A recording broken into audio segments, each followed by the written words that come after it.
Existing Instagram algorithm நீங்க understand பண்ணிக்கணும்னா இந்த 3 விஷயம் நீங்க கண்டிப்பா தெரிஞ்சுக்கணும். இன்ஸ்டாகிராமோட அல்காரிதம் வந்து AI பவர் ரெக்கமெண்டேஷன் இன்ஜினா மாறிட்டு வருது. அதாவது ஒரு சோஷியல் பிளாட்ஃபார்ம் உங்க ஃப்ரெண்ட்ஸோட போஸ்ட் நீங்க ஃபாலோ பண்றவங்களோட போஸ்டா நீங்க பாக்குறீங்கன்றத தவிர்த்து உங்களுக்கு எது ரெக்கமெண்ட் பண்ணலாம், உங்க இன்ட்ரெஸ்ட் பொறுத்து எதை ரெக்கமெண்ட் பண்ணலாம் அப்படின்னு இன்ஸ்டாகிராம் மாறிட்டு இருக்கு. சோ இதனால என்ன ஆகுதுன்னா number 2 personalised feeds everywhere, which means உங்க ஆடியன்ஸ் வந்து அவங்க ஃபாலோ பண்றவங்களை மட்டும் பார்க்கல, அவங்க டாபிக் ஏத்த மாதிரி அவங்க என்ன கண்டென்ட் கன்சியூம் பண்றாங்களோ அதுக்கேத்த மாதிரி இன்னும் நிறைய ரெலவென்ட் ஆனது பார்த்துட்டே இருக்காங்க. உங்களுக்கு இதுல ஒரு பெஸ்ட் பார்ட் என்ன அப்படின்னா பாயிண்ட் 3 ஹையரார்கி ஆஃப் சிக்னல்ஸ். அதாவது ஒரு ஆடியன்ஸ்க்கு ஒரு போஸ்ட் காட்டணும் அப்படின்னா அவங்க எந்த போஸ்ட் அதிகமா பாக்குறாங்க, எந்த மாதிரி போஸ்ட் அதிகமா சென்ட் பண்றாங்க, சேவ் பண்றாங்க அப்படின்றத பொறுத்து மட்டும்தான் காட்டுது. லைக்ஸ் அண்ட் கமெண்ட்ஸ்க்கு யூஸே கிடையாது.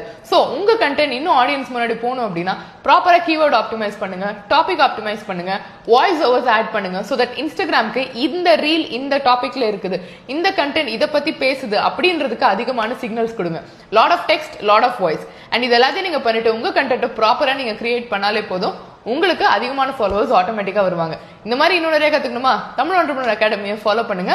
உங்க கஸ்டமர்ஸை க்ளோஸ் பண்ண மறந்துடாதீங்க. ஏன்னா நீங்க இல்லைன்னா உங்க காம்படிட்டர்ஸ் கிட்ட அவங்க வாங்க தான் போறாங்க.